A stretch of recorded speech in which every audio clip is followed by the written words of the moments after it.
Good morning, children. How are you? Are you all practicing all subjects? So all the teachers are taking classes.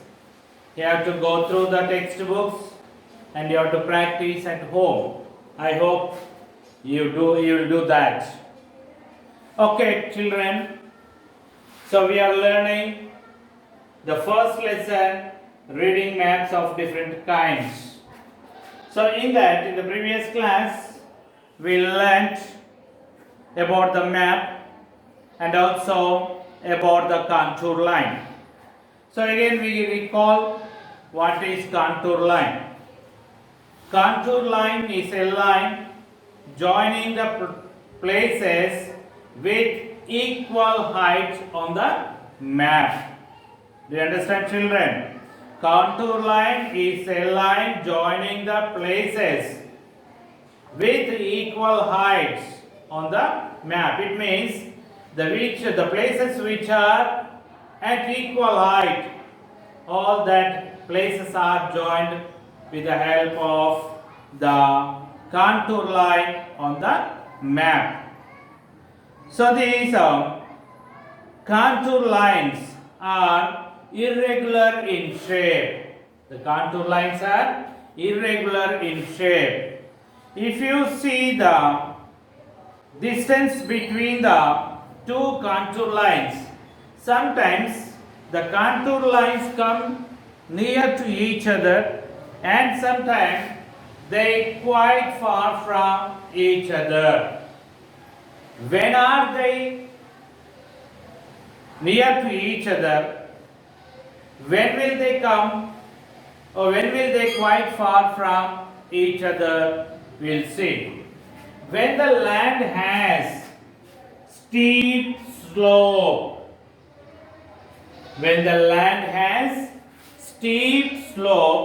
then the contour lines, they come near to each other.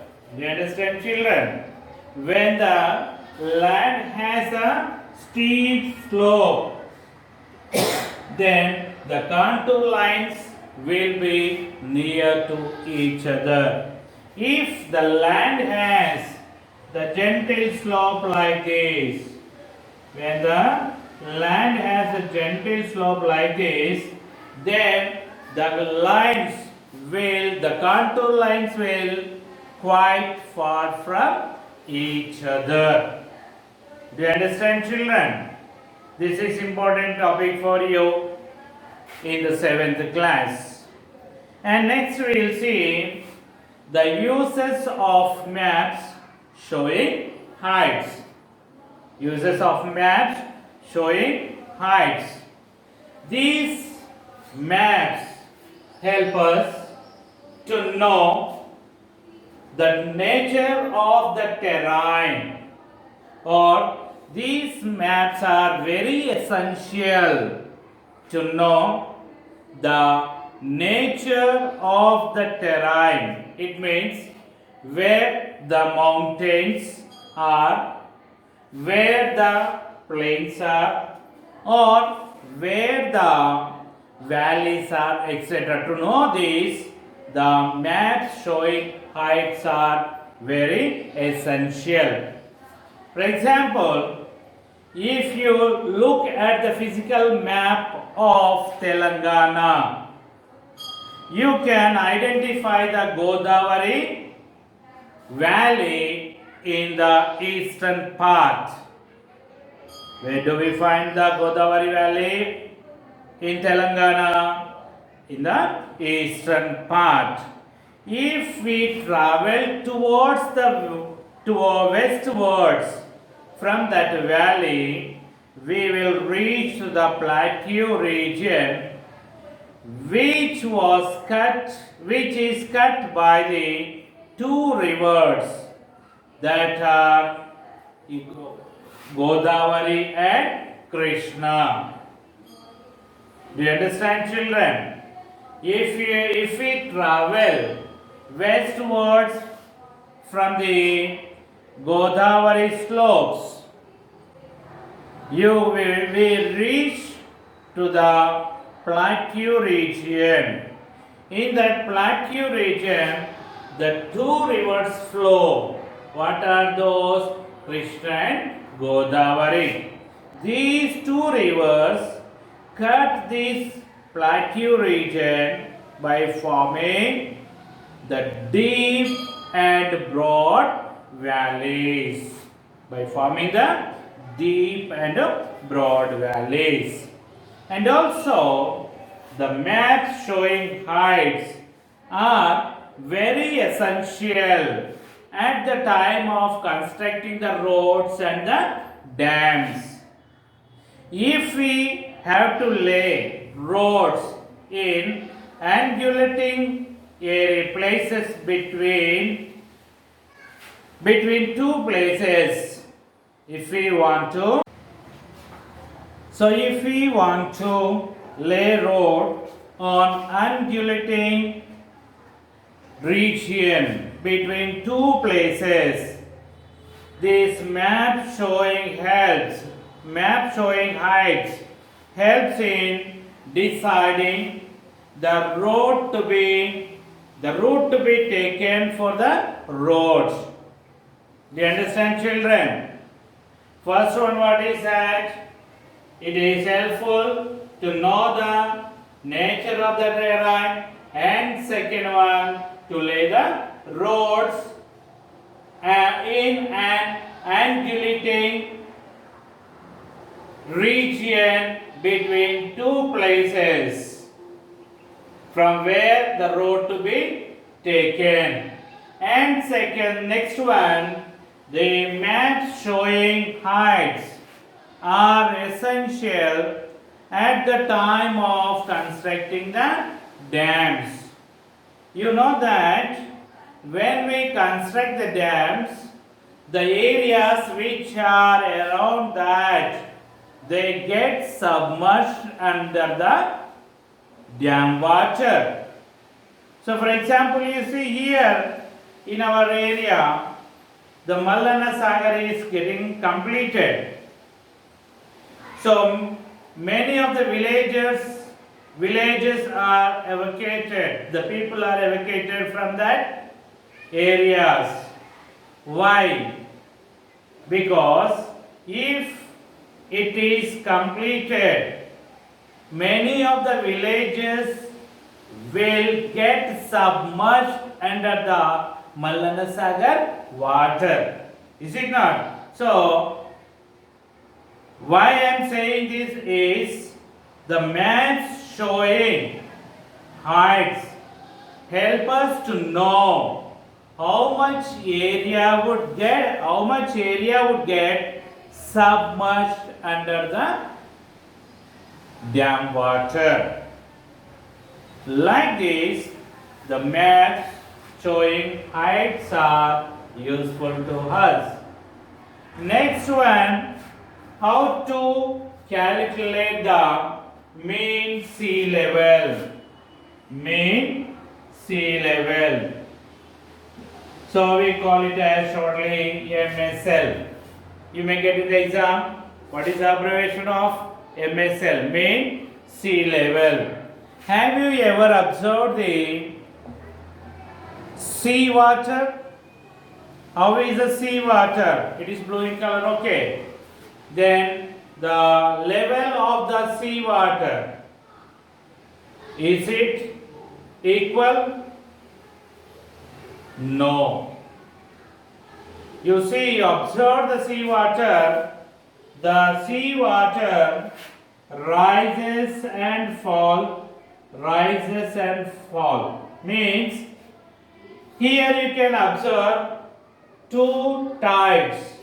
One is high tide and the second one is low tide. Means rise of the sea water is high tide, falling of the sea water is low tide. So you can find in the sea water two kinds of tides, that is high tide and low tide. So it is regular phenomena in the sea. Means always sea water rises and falls.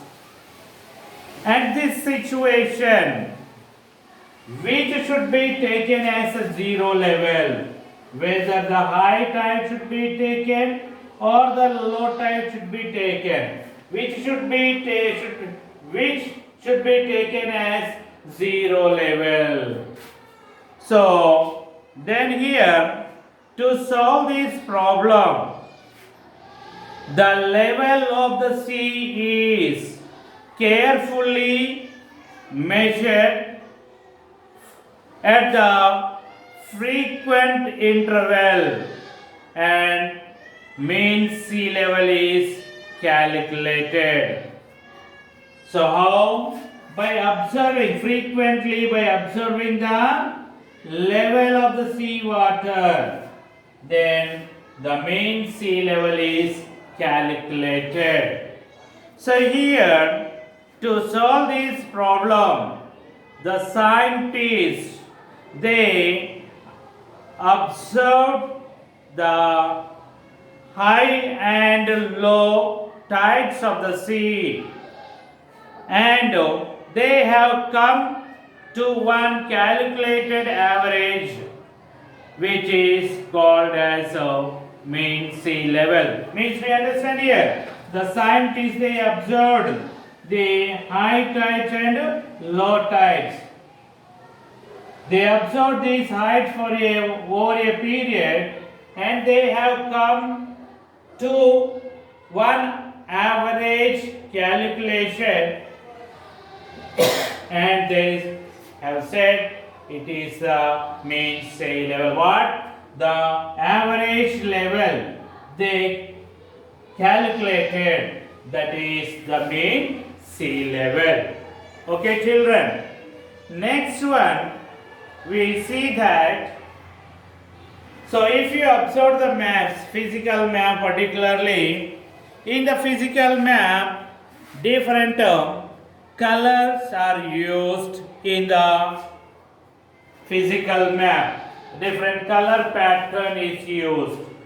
You see that, you can observe blue, pale blue, deep blue or dark blue, green, yellow and brown, deep brown. Like this, you can observe the colors in the physical map. Why are these colors used differently in the physical map? To show the different places these different colors are used.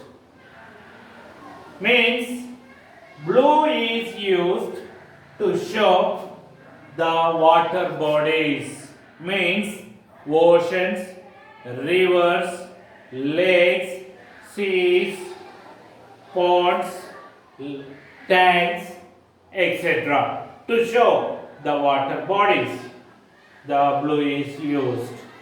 Then here we have the pale blue, light blue or pale blue. It is used to show the shallow waters of the sea. It is used to show the shallow waters of the sea. Next one, dark blue. Dark blue is used to show the deep water. Then green is used to show lowlands. Then yellow and brown are used to show the plains. Then deep brown is used to show the mountains. Understand, children? I repeat, listen carefully. It is not there in your textbook. Blue color is used, water bodies like ocean, sea, rivers, then lakes, ponds, tanks, etc. Pale blue is used to show the shallow waters of the sea. Dark blue, deep waters. Green, lowlands. Yellow and brown to show the plains. Deep brown to show the mountains. Understand, children? It is the first lesson. What is that? Reading maps of different kinds. Children, in this lesson, you have learnt what is map. Then next one, you learnt about the symbols. Next, you learnt about the physical types of maps, especially about the physical map, measuring heights, how the heights are measured on the land, and map showing the heights, what is contour line, and also you learned what are the uses of the maps showing heights, how is the mean sea level calculated, then next the color pattern used in the maps. Okay children, you copy this color pattern in your notes and learn. Read the lesson. If you get any doubts, please call me and clarify your doubts. Thank you. Have a nice day.